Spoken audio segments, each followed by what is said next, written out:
We're not going to give up, and we're not going to give in. We're going to continue to fight, and we got to learn how to compete. We don't know how to compete yet, and it's all about pride. You have to have pride in yourself, and it's a very competitive sport. This is a game of life, but you got to know when things aren't going right that someone has to step up, and that's what we're not getting right now. Texas is now 1-4 this season, the team's worst record through 5 games since 1956, a very long time ago. Clearly, this isn't what Longhorn fans are accustomed to. Stephen A., what should Texas do? Well, Texas should wait until the season's over, and then they should replace Charlie Strong. Wow. But I want to make sure I clarify my comments because I think people are misconstruing what I'm saying. And I was talking to Mike and Mike yesterday, and I called in about it. In no way am I questioning the football acumen or the coaching ability of Charlie Strong. I am just saying that the odds are stacked against him. Look at the handwriting on the wall and understand when it's your time to go. That's all I mean by this. If Texas was a place where they were not used to success, where there was patience, where there was a long-term plan, I've got nothing to say. This is par for the course. Look at what Charlie Strong had to come in there and do.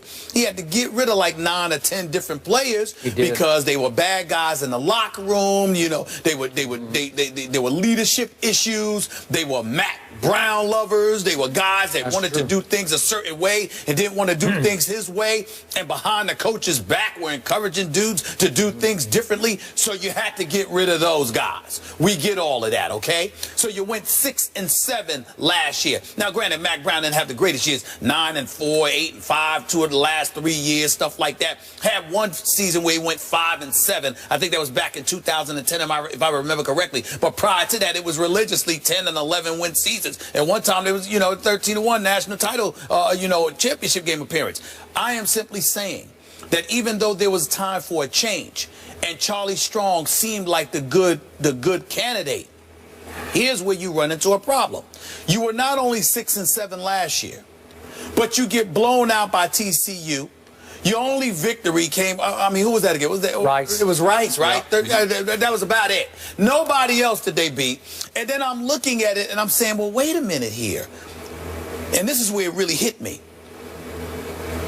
When you talk about their ranking in terms of recruiting, they're getting out recruited by Texas A&M, of course, TCU, Baylor, Houston. The University of Houston is outranking them in recruiting. Ladies and gentlemen, this is Texas. But he hasn't been given a 4-year recruiting cycle. Wait a minute. This is Texas. Let me use, because I got some relatives in Texas. Let me use my, my southern drawl here. Texas. This is what we're talking about. Oil money. You got to work on that, New Yorker. We do have to work on it. We have to work on it. How do? Okay. Here's the deal. I love the folks in Texas. I'm not being derogatory here. I'm saying to you, it's Houston. We're talking oil money. We're talking Texas. We're talking Austin, Texas. We're talking the Texas Longhorns. And you're being out-recruited by Houston? What I'm saying to you is this. This ain't about Charlie Strong, the competent coach. I believe in this man. I believe under better circumstances he should stay. But the AD who hired him obviously hired him against the wishes of a bunch of boosters, alumni members, etc. They're coming out now and publicly declaring they support Charlie Strong. But you know this better than me. Behind their back, with all of these struggles going on, they want that man out of there. They just don't want to look like the bad guy. Nobody's a fool here. We can see the handwriting on the wall. So my point was, not only is that going on, not only is your #1 supporter, the AD, going, but on top of it all, you're looking bad because with all of these first-class facilities and the resources that you have, which are second to none, you are getting out-recruited by all of these other universities in Texas? That is a problem. And I'm saying, see the handwriting on the wall? They ain't going to support you, Charlie Strong. I don't care what they say. Get the hell out of there. Get out of there quick, fast, in a hurry. Go to Miami. And not only that, this is what they're going to use, Skip. You tell me this because you know, listen, I know college football because of you, my man. Come on now. You the one that got me started watching it religiously. This college That's football. right. Yeah. Look at what McElwain is doing at Florida. Man's undefeated. He is flat out balling, okay? I think that cupboard was not there when he took over. That's right. It was full. And look at Windham in Utah. I mean, you look at what they're doing. They're number 5th ranked team in the nation. And Charlie Strong, 1-4, okay. winless in a Quick question. I got to acknowledge the obvious elephant in our living room. Sure.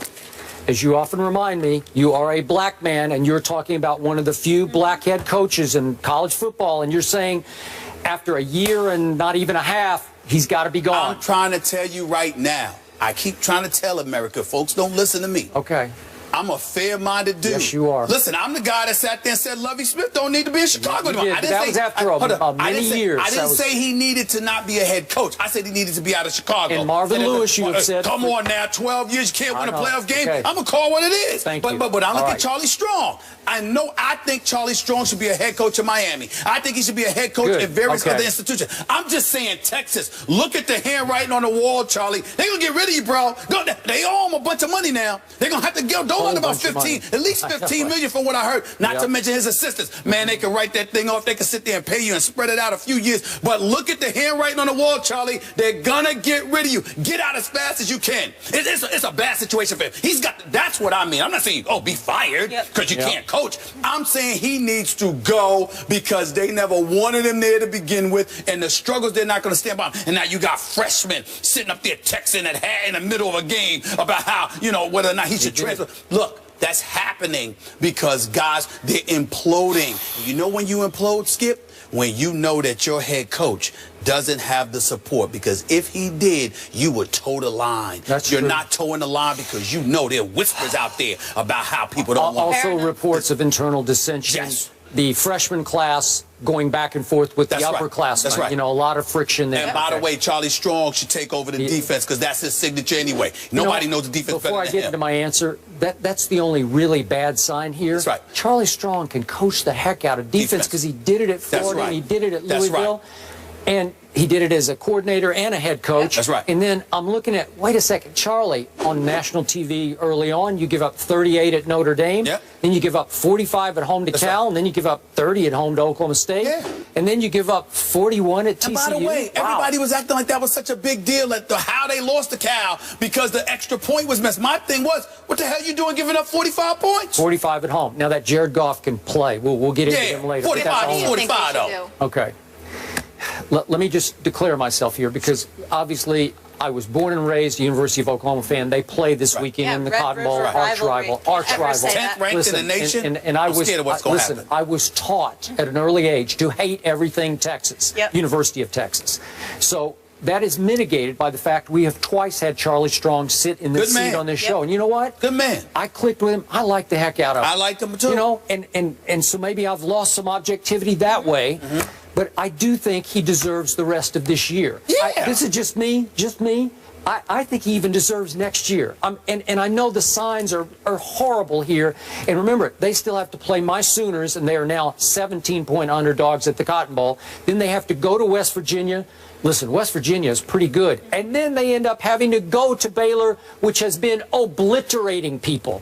So it could get worse. And maybe some of those major donors who were reportedly yesterday still on Charlie's side, maybe they'll turn on him. They could turn on if Texas loses 41 to whatever it was to TCU, 41 to 10 to Oklahoma, we might get a different story from the major donors. But let me be very, very clear.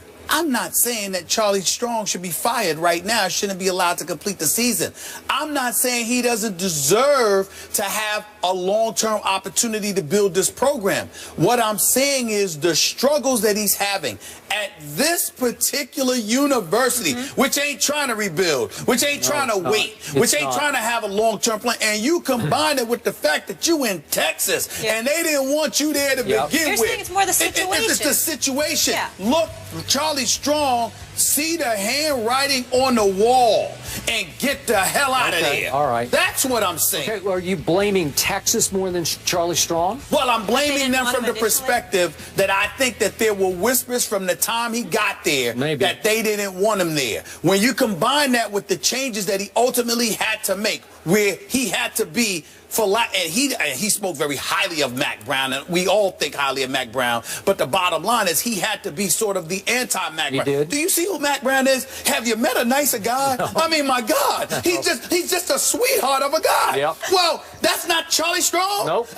He's not a bad guy. No, Charlie Strong is a good tough guy. But he's a tough guy. He's a disciplinarian. Hey. Well, who's going to understand that transition slower than kids? Kids are going to be, I'm not used to this. I didn't come here for this. Yeah. I came here for Mac Brown. I didn't come here for this. So it's a struggle for them. Yep. And I'm like, look, you don't have the time.